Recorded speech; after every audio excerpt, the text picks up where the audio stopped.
spirit. It's a gorgeous day here. Today's 24 degrees. I just can't believe it. It's so beautiful and it's spring.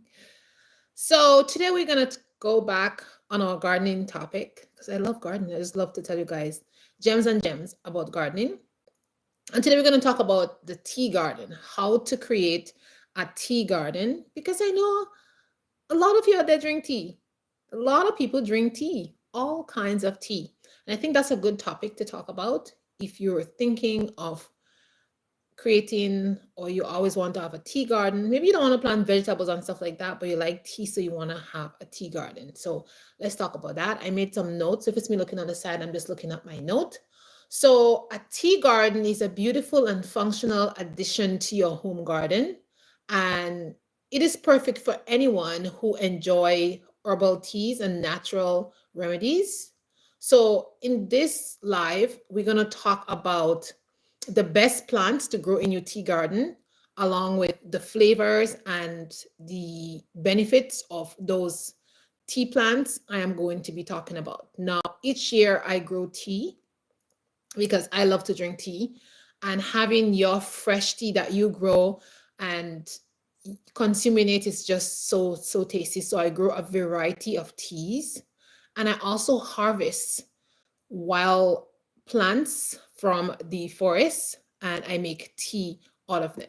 So I'm going to talk about 10 specific ones that I grow in my garden, and then I'm going to give you some extras, some others that you can also use to make tea also, right?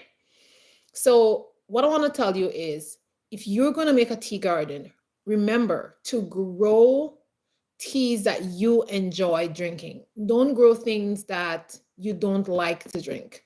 So it's just going to be a waste, okay? Because you're going to grow those things, you're going to waste time and energy, and you're not going to drink it. So only grow things that you're going to absolutely drink. You're going to absolutely use. Or maybe you can grow things and then you can give it to your friends if you know that they like these things, okay? But grow things actually that you want to drink. Say, for example, you have, say, high blood pressure or something, and you want to grow a tea for high blood pressure, like grow a tea like that, so you will have it. Like sorrel is a good one. You can grow that. It's really good for high blood pressure, and it grows in warm climates. It grows really good. So sorrel is a good one. It looks like a little, like a little cucumber, but it's kind of spiky, and you can grow that, and it's excellent for high blood pressure. So just grow things that you're actually going to consume. All right, so let's talk about the 10 that I like to grow in my garden. So the first one is chamomile. So I like to grow chamomile because it's just easy to grow. It grows in abundance, and you can harvest over and over and over again. So I grow a small patch of chamomile, and I can harvest like 2 to 3 mason jars of chamomile for the entire summer, even more, because the more you pick them, the more they come back. So I love to grow chamomile because, and plus it's a perennial. So it comes back every single year based on the variety that you plant.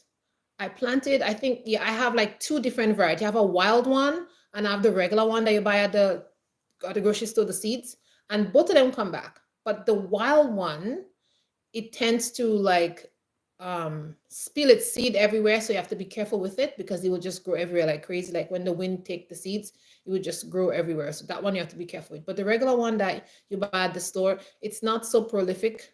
It just grows in one spot, and it will eventually take over the spot after a year or two, but it's not so prolific as the wild one. So you got to be careful. I got the wild one from the forest and I planted it at my house. So just be careful if you're gonna like bring in any wild chamomile into your garden. Now the flavor of the chamomile, it's kind of light. You have like a apple-like, slightly sweet flavor. At least the one that I grow. I find the one that if you buy it, it just tastes bland. But if you grow your own chamomile, it has a different flavor. So when you grow chamomile, I find it's more stronger and the taste is more nicer. Yeah, it has more like that sweet taste. And the benefits of the chamomile, it's calming, it's just like a sleep aid, it ease that digestion. I find that if you're feeling a little bit like like tired or something and you drink some chamomile tea, it just kind of relaxes you. I find that too. And the chamomile, when you plant it, ensure that it's in full sun. It likes to be in full sun. It doesn't like to be in any shaded area. It's not going to do well. So make sure you plant it in full sun and make sure that the soil is well drained when you're planting any of those herbs. Now, before I continue on the next herb, the next one, not herb, the next tea plant, I want to give you some tips first. Then we're going to go back to the rest, the 9. So some tips for creating a tea garden. The first thing you want to think about is the location. So choose a sunny location with good drainage. Now, herbs and tea plants, they're not very fussy.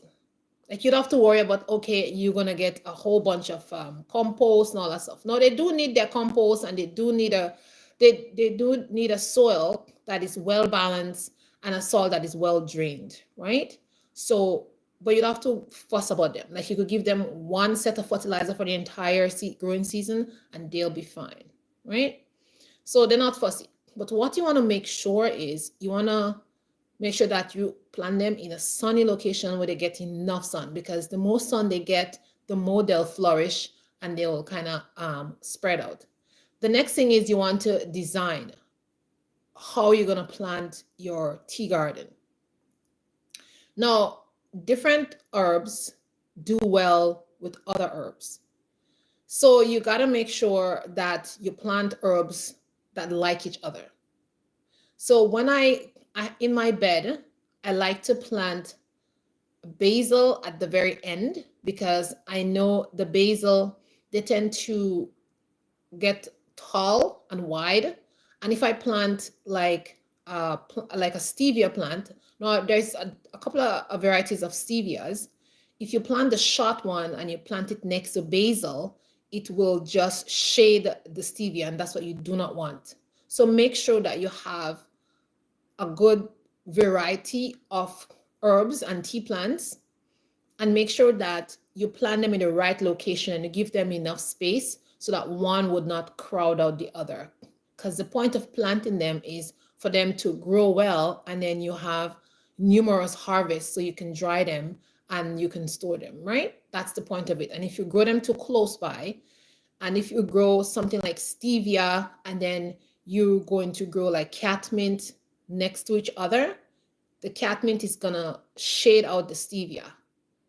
Even if the stevia tends sometimes to grow a little bit like a shrub, but the catmint just spreads out really wide. So be careful with that. So make sure that you put plants that are similar next to each other, and they need the same amount of sunshine. So pay attention to that. The next thing you want to pay attention to, drying your herbs.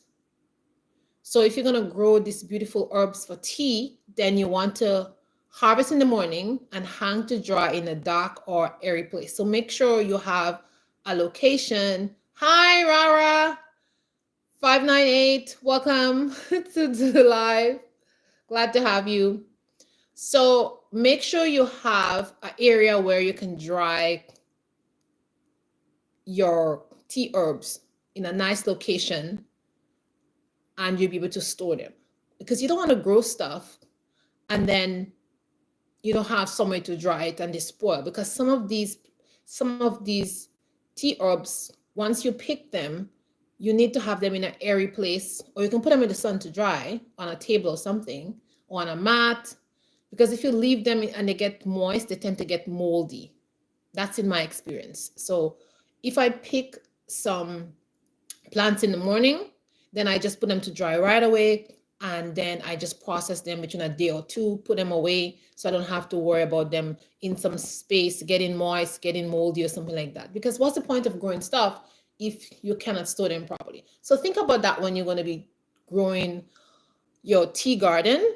Because if you grow something, say if you like to drink mint, say you like a lot of mint, you like catmint, and you grow catmint and regular mint, and you have no way to store them, that's not a good thing. It's not going to be a good thing. That's what I'm saying. Because you have to, you're gonna, when you cut the cat mint, it has like top, like big branches, and then you're gonna take all the leaves off the branches. So you need like a wide space to put that thing to dry. So just keep that in mind, depending on what you're gonna grow for your tea garden.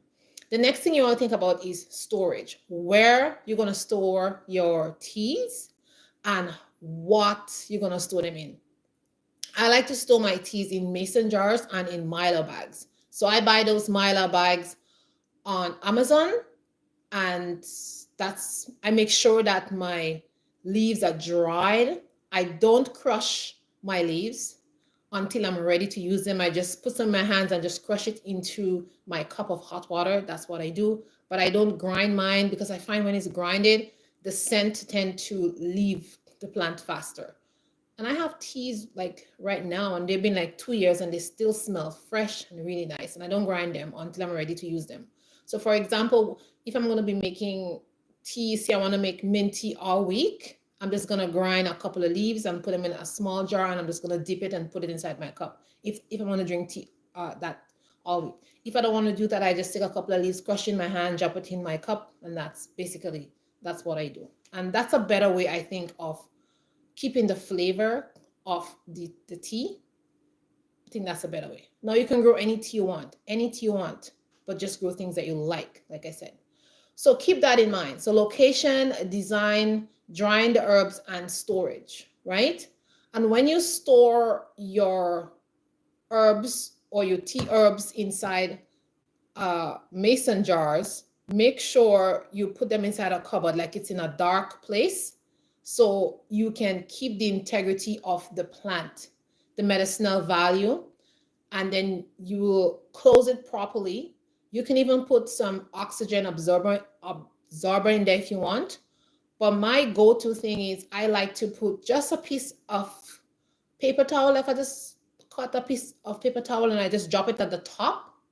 And that really keeps everything dry inside there. If you don't have the money to buy oxygen absorbers, they're not that expensive. They're like about $15 a packet of 100 or 200.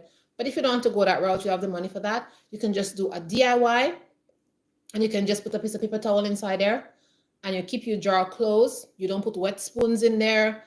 You just put a dry spoon, or you just use your hand and just shake out some in your tea cup when you're ready to drink tea. You will be perfectly fine, okay? So just keep those 4 things in mind. And then let's get back to the rest of the teas that I suggest that you should grow in your garden. So we talked about the first one, which is chamomile. Now let's talk about the rest. So the next one is peppermint. Now peppermint is easy to grow, very easy to grow. But one thing you have to be worried about when it comes to peppermint, let me just check and see if my volume is all the way up. Yes, it is.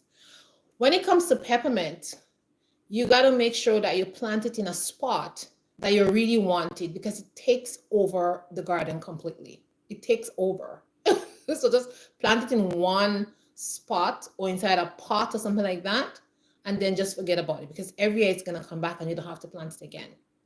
Now, what I like to do is I like to cross-pollinate my mints. And right now I have like a superpower mint. It's so strong, like it's incredible. So I cross-pollinated 3 different kinds of mint. I pollinated cat mint, spearmint, and chocolate milk, and chocolate mint. Hello, most beautiful woman. Hello from Indonesia. Thank you for joining us. So yeah, I cross-pollinated this 3 mint. And what you need to do is you put them together in one pot or in one bed. And then after the next year, you just have 1 mint. So if you plant 3 mints, if you want to cross-pollinate 3 different mints, you plant them all in the same bed. And after the first year, they'll grow like the same kinds of mint. And then the next year when they come back, they'll come back as 1 mint. And it'll be like a superpower mint. So the one I have, I cross-pollinate it, and it's so strong and it smells amazing. Just brushing up against it, it's like the smell is really, really great. And you can just transplant it any way you want. So that is the trick to get a hybrid mint that smells really incredible. Just do that, okay? Plant them in the same bed and leave them. After the 2nd year, they'll cross-pollinate. So mint is a good one. Now, mint is strong. It's very refreshing. and it contains something called menthol. So mint is good for, bad breath. It is good for um, the stomach, soothing your stomach. If you have a tummy ache, if you have period cramps, mint can be given to kids because it doesn't have any side effects, so you can grow mint and give it to children. Mint can be used in cooking. Mint can be used to make syrup. One of my favorite things that I like to make use mint for is to make mint syrup. So you get a whole bunch of mint, make sure you wash it good so there's no dirt in it. And then you boil it for about 10 or 15 minutes, and you leave it to cool. And then once it's cool, you add sugar to it, and then you leave it overnight. And the next day you strain it out. And this becomes really, really strong. And once you strain it out the next day, you add the rest of your sugar, and then you put it to boil for like 30 to 40 minutes, and it makes this nice syrup. You can make the syrup thick, or you can make the syrup like a little bit more watery, and then you can use that syrup to make any kind of drinks. That mint syrup tastes amazing. You can add it. You can add it to anything you're making. You can add it to lemonade. You can add it to, if you're making some kind of sweet, like traditional sweets or something, and you want that mint flavor, you can also like add it for that. So besides the tea, you can also add it for that. So because it has that strong menthol flavor, it's great. So the benefits is, I just told you some of the benefits is soothe. Like if you have a headache, you can use mint for digestion. If you're feeling nauseated, mint is awesome for that. So very good. But as I said, it's very aggressive and it will take over the entire area if you grow it in a bed. So make sure you grow it in like a huge pot or in a huge container or in just one bed that you're not going to plant anything else in it. All right. So the next one we're going to talk about is lemon balm. Lemon balm is one of my favorite tea plant, and I love to plant it every single year. I grow them from seed, and I just harvest them. I think I have one jar left from last year. I just like the flavor. I like to mix lemon balm with mint and a little bit of lemon. Oh, that's amazing. That's one of my favorite tea with honey. I just love it. So this lemon balm it has a mild, like lemony, mintish flavor. Now there's two varieties that I know of, and one variety is like the leaves are more small, and the other variety, the leaves are a little bit bigger. But I also notice if you give the lemon balm a lot of compost, it tends to spread out a lot and the leaves become bigger. But if you don't pay it any mind, you just leave it, on its own, it's gonna be fine, but the leaves are not gonna be bigger. So that's why I noticed. And then there's another lemon balm also that one is kind of whitish, completely white underneath the leaf, like the stems and white. And then there's another one that looks a little bit reddish. And I find this one is stronger. So look in your area and see if you have any of those varieties. But these are the two varieties that I grow. And it doesn't have any names, it just says lemon balm. And when you plant them, you'll see what variety it is. And like I said, so it has lemony flavor. It's very nice. Even kids love it. My kids like it. So it's nice. And lemon balm is used a lot to help reduce stress and to support sleep and to improve your mood. And this lemon balm can be given to children. So if you have a child who's like jumping all over the place, doesn't sleep well, doesn't eat, you could give them lemon balm and mint together, and that would definitely help them. It will kind of calm them down a bit, and you don't have to worry about like, okay, it's gonna have some side effects or something. It's just a plant and it's not gonna hurt you. Okay. So yeah, the next plant that I love to plant in my garden for tea is lavender. I love lavender, but I don't like lavender by itself. It's okay on its own, but I find the flavor is kind of strong and it leaves an aftertaste. So I tend to mix lavender with mint again, or I mix lavender with chamomile. I mix lavender, chamomile, and mint together because I like this three together, they give a good flavor. But I don't like the lavender by itself. But I use the lavender to make all kind of things, oils, butters for my hair and my body. But I don't like the lavender by itself to drink because it has this kind of floral kind of, it's have this kind of sweet flavor also. It's not really bad. It's not really bad. But I just find it's too strong. And I grow like 4 different kinds of lavender. I grow English lavender. I grow lavandula. And the other two, I don't remember the name, but I grow 4 different variety of lavender. And French lavender. French lavender, yeah, French lavender and Spanish lavender. I find the French lavender and the Spanish lavender, they're better than the other lavenders. So anyways, this is my take on it. But the flavor, the lavender by itself is have this kind of floral flavor. It's kind of slightly weak floral flavor. It's like, I don't know if you ever drink rose petal tea. If you drink rose petal tea, it has this similar taste to rose petal tea. And it's very aromatic. It smells really strong. So when you put lavender in your cup and you pour hot water over it, you can smell the lavender. It's really, really have a really strong smell. But I like to drink lavender at night because it's very calming and it helped me to sleep. And I don't have any anxiety. People said that you can drink lavender for anxiety. I don't know how if it does work, but I know the lemon balm is good for anxiety. If you're feeling anxious, and if you have kids that are just like bouncy all over the place, or kids who are they're always like on the move, that would definitely calm them down. Now the next plant that you want to plant in your garden to use as a tea, oh my gosh, is one of my favorite, and this one is lemongrass. Lemongrass is my favorite tea. I can drink lemongrass tea every single day. And I like to drink the leaves and the root.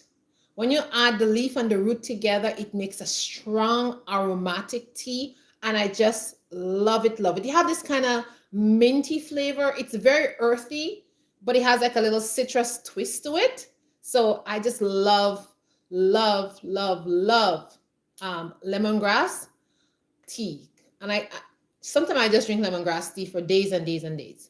And one of the benefits of lemongrass tea, it's antibacterial. So if you have any fungus or something, like it really helps with fungus, and it helps to support digestion. So sometimes people, they have problem with digestion. They don't digest their food very well. So you can always drink lemongrass tea before you eat or after you eat, and that will help aid in digestion, because sometimes people don't digest food because they have problem with gut enzymes not functioning well. So lemongrass is the tea for you. You want to drink lemongrass because that would definitely help you.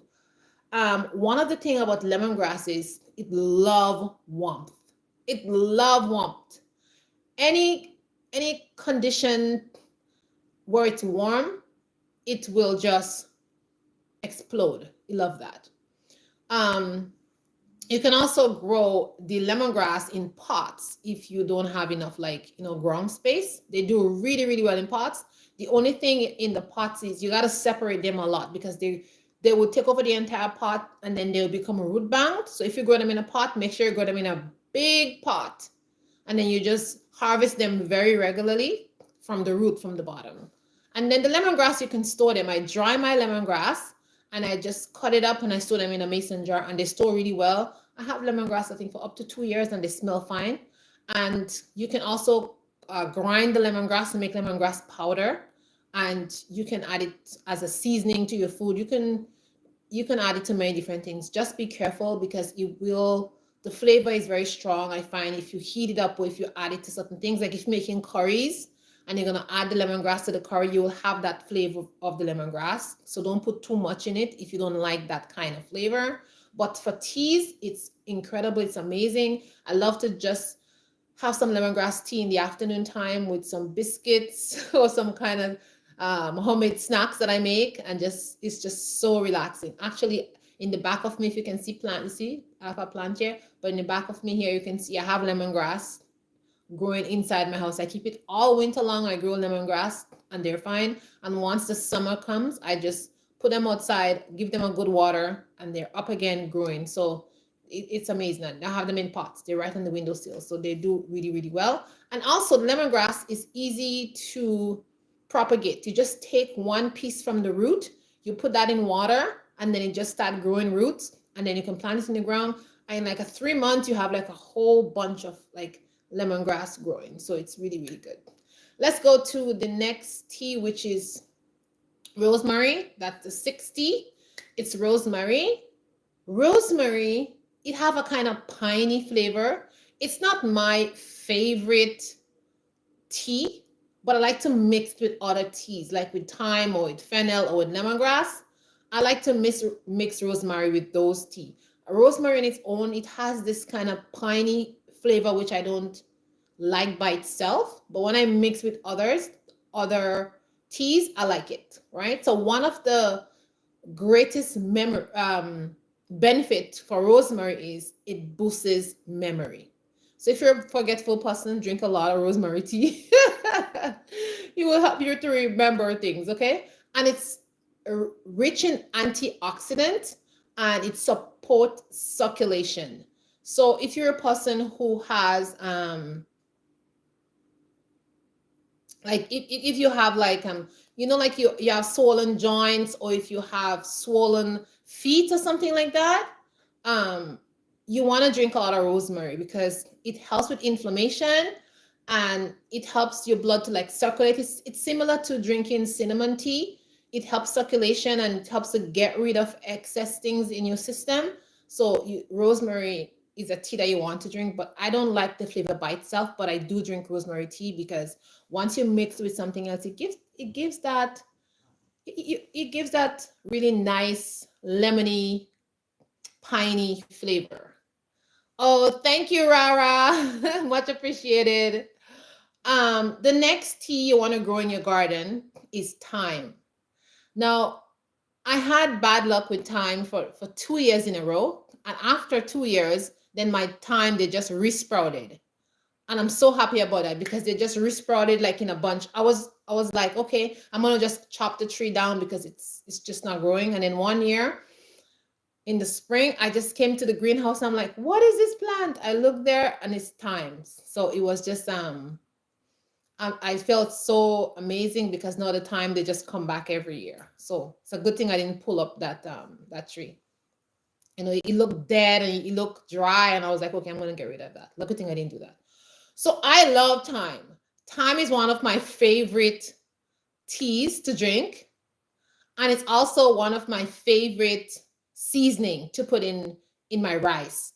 When you put thyme in your rice, it gives it like a nice flavor. You want to eat the whole pot of rice. Trust me. It's also my husband's favorite season. He just puts so much, like when he's making rice and peas, he put just like a lot of thyme in there, and it just gives it like a beautiful, beautiful, amazing aroma and flavor. You'll be like, oh, what season did you put in your rice? It's the thyme. And putting thyme in your rice, it's like it's traditional. We've been doing that for centuries. So it's not something new, but many people may not know about it. But since I was a kid, we've been putting thyme in our rice. And this is also something that Jamaicans do a lot. They put thyme in their rice because of the flavor. But thyme, when it comes to tea, it have this earthy, minty, kind of lemony, citrus twist all mixed up together. So I like drinking thyme tea. It's a really nice tea to drink. I like to just add a teaspoon of honey to it and just sip that, especially in the morning. And even if it's warm outside in the summer and you drink thyme tea, it makes you feel so good. And it makes you feel like a little bit hot, like it makes a heat. I don't know, it makes like a heat, but it's a nice heat. It makes you feel really, really good. So I like drinking thyme tea. And one of the things that thyme is known for is for its antiseptic property and for respiratory health. So if you're a person who's suffering from asthma or something like that, thyme would be good for you. And it'll be good for your lungs, like strengthening your lungs, you know, to help you breathe better, especially when you're having like asthma attacks or something. So that's why I like thyme, because when I exercise, my asthma bother me. So I like to drink thyme tea, especially in the summertime, before I exercise in the morning. So then when I exercise, I don't wheeze, because sometimes especially in the summer when it's hot and the pollen is flying everywhere and it's just humid, when I exercise I tend to wheeze a bit because I'm asthmatic. I don't have like asthma attacks, but this is something that kind of triggers my asthma if the air is not great. So thyme tea works really well for me. So if you're asthmatic like me and you're having problem with your asthma, thyme tea is good for you. Um, Goodbye, Rara. Thyme tea is good for you, and it really helps you when it comes to your asthma. Let's move on to the next tea you want to plant in your garden, and this one is fennel. Now, fennel, it's hard to find the seeds. Almost the seeds. It's hard to find a fennel plant, but you can always get the fennel seeds and you can grow the fennel seeds from scratch, right? This year, actually, I am going to grow a lot of fennel and I will save a lot for tea because I use fennel as a toothpaste. I make my own toothpaste, and fennel is the number one ingredient that I use for my toothpaste. And I'll make a video for you guys showing how I use fennel in my toothpaste. So the fennel it has a sweet anise-like flavor. And one of the greatest benefits for the fennel, it supports digestion and it helps with bloating, especially when you have your periods, especially during menstruation. It's like a lifesaver. You know, sometime like before you have your menses, like you feel like, oh, your tummy look kind of swollen. You got to drink some fennel tea. That works a lot. I love to drink fennel tea by itself, or sometimes I like to drink fennel and calendula. Like just picking some fresh calendula from the garden and putting fennel in it. Oh my goodness, it is so good, so good, so good. All right, and so fennel is can grow really quite tall and it loves sun. So if you're gonna grow fennel in your garden, make sure you put it in a spot that is very sunny, and you put it in a pot that is deep because the roots goes down deep, and then it comes up like a shrub. So like don't put it anywhere that you don't want to shade other plants. So make sure you put it in a good spot where it's just going to do well and flourish on its own, right? Let's move on to the next one, which is stevia. Stevia, again, is one of my favorite. Since I kind of come off sugar to a point, not 100%, but stevia has been like I use stevia as a sweetener. I think I have like a half a jar left of stevia from my garden. And the first time I grew stevia, it was just incredible. I was like, oh my gosh, this is so sweet. So I just use a couple of leaves and I put it in my tea, and my tea is sweet. So I love to grow stevia, and the stevia variety that I grow, it grows maybe about this tall. Yeah, about this tall. And then it branches off, it spreads out. So if you want it to be like shrubby, you just gotta keep trimming it around, and then it will send out more branches, and you'll have like a bushy plant. And all you have to do is just harvest the leaves and then dry them and sow them in a mason jar, like I said. And you just need like 2 leaves. If you when you're making tea, say for example you make calendula tea or you make fennel tea or something, you just put 2 leaves of stevia inside of it. You can crush it in your hands like this, and it makes your tea sweet. I was just so surprised at how sweet the stevia leaves are. But I like stevia because it's just like a nice sweetener. One of the benefits for stevia is it's like a sugar substitute. So if you don't drink sugar, you can use stevia instead as a sugar, and it doesn't have any calories in stevia. So you don't have to worry about, oh, I'm gonna get calories from drinking stevia. So I like to grow stevia because it's a sugar substitute, and it's very easy to grow, and it doesn't need much. Like you don't really need to give it too much nutrient or anything like that. It really grows well in any kind of soil. but it likes dry soil. It doesn't like soils that is wet. I noticed like a couple of times when I grow stevia, if the soil is wet, it looks kind of droopy and it doesn't look too healthy. But once the soil dry up again, then you see it start flourishing and stuff like that. So just keep that in mind if you're going to grow stevia. It does not like moist soil. It just like a kind of dry soil. It does really, really well in a dry soil. The next and the last one is calendula. That's on my list. And calendula, it's my favorite. I grow 3 different varieties of calendula and I just love them. I save my seeds and I plant the seeds that I save every single year. And I have calendula in abundance and I make calendula soap. I make calendula body wash. I make calendula hair butter. I make calendula body butter. I use calendula for so much things. I just love growing calendula and it's easy to grow. And all you have to do is keep worms away from the calendula. The cabbage butterfly like to go bother the calendula. They like to eat the leaves.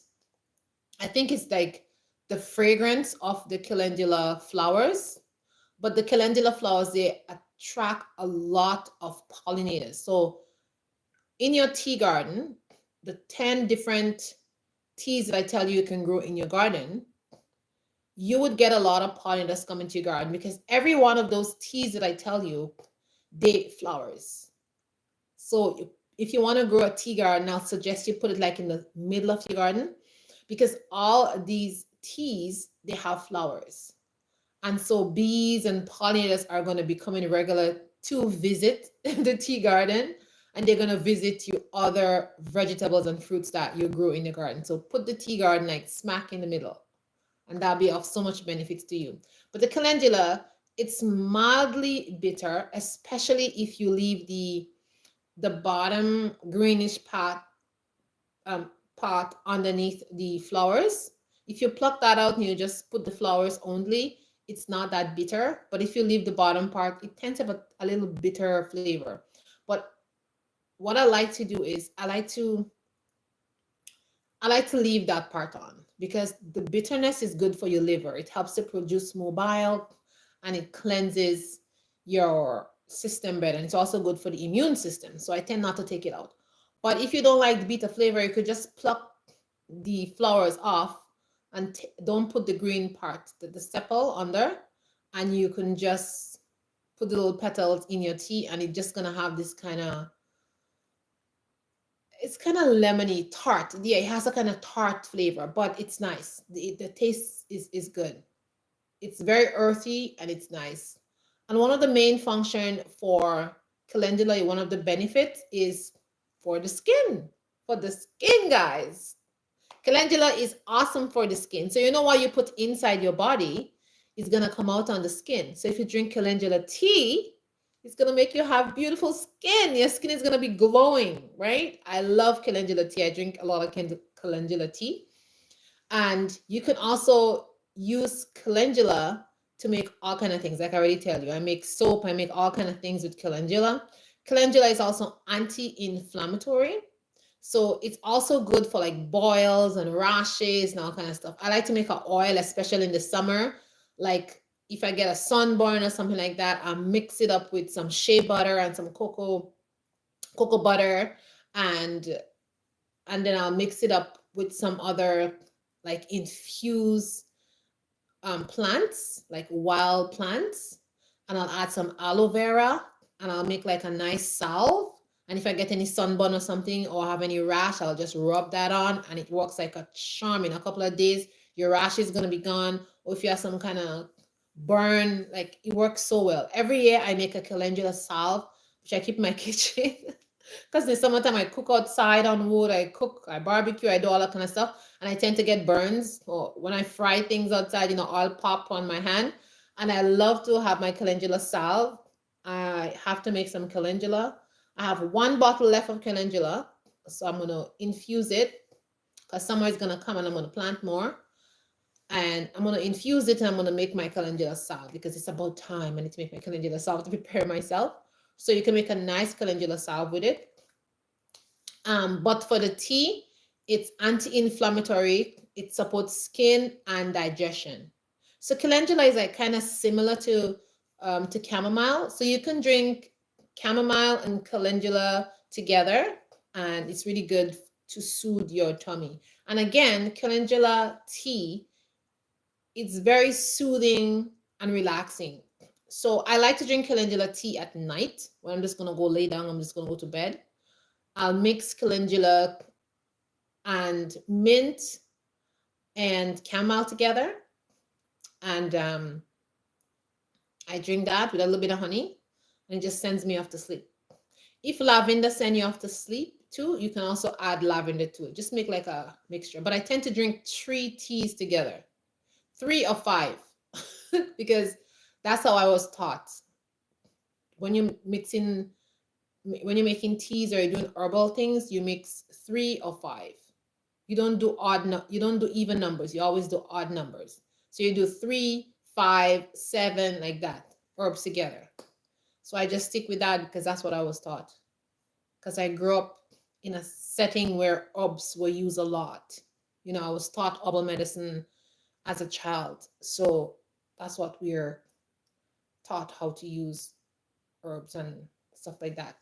And when you're drinking teas also, if you're just drinking tea for relaxation, it's fine. You can just use 1 tea for relaxation, that is fine. Or you can use 2 teas for relaxation if they have the same function.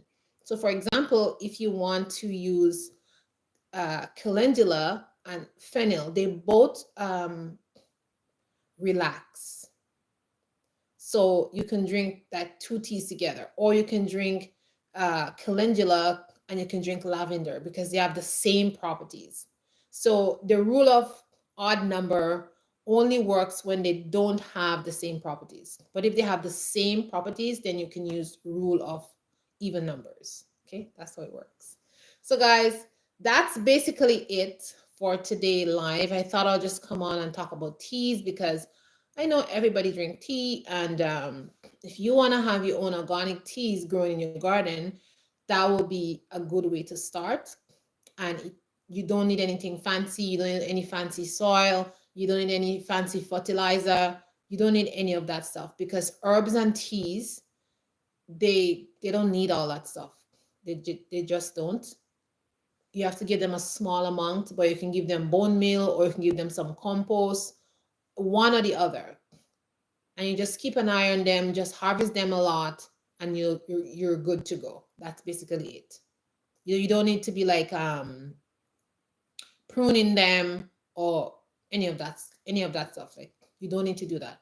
The only thing I would say, like if you're growing like basil as tea, you're gonna need to like prune the top off, because if you don't prune the top off, they tend to bolt and flowers quickly.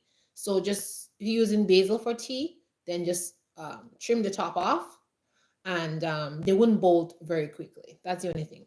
Now, I also promised you guys that I was going to tell you some other things that you can use for teas. So basil is another one.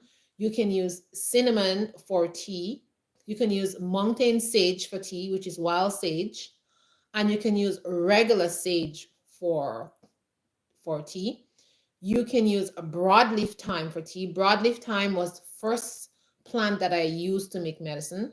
You can use sorcy. Sorcy looks like a little melon, and you can grow that. You can buy it anywhere here at the Home Depot box or whatever. And it grows on a vine. It has tiny little melon. They look like a melon, but it's kind of spiky. And you harvest the leaves and you make tea with it, but it's extremely bitter. But it's so good for your immune health. It's extremely good. A lot of Caribbean people know about it, and so they grow it. It's very, very easy to grow. You can also save the seeds and plant it the next year. You can also harvest the fruit, the green fruit, cut it up in pieces, and you can cook it in a meal, maybe with chicken or beef or something. But you have to scald it first before you cook it because it's very bitter.